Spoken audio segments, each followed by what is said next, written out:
ক্ষমা না না না আমি এতিম হয়ে কাঁদো না আরো জোরে, কেন আরো জোরে। তোমরা বলতে পারো এতিম এতিম ছেলে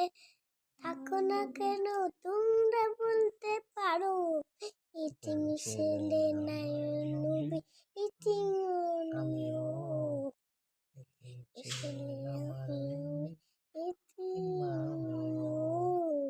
নেই বাবা মায়া নিজ বাড়ি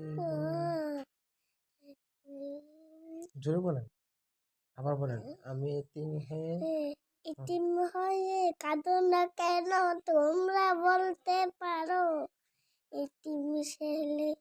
থাকো না তোমরা বলতে পারো এতিম ছেলে আমার নবী এতিম আমিও আমিও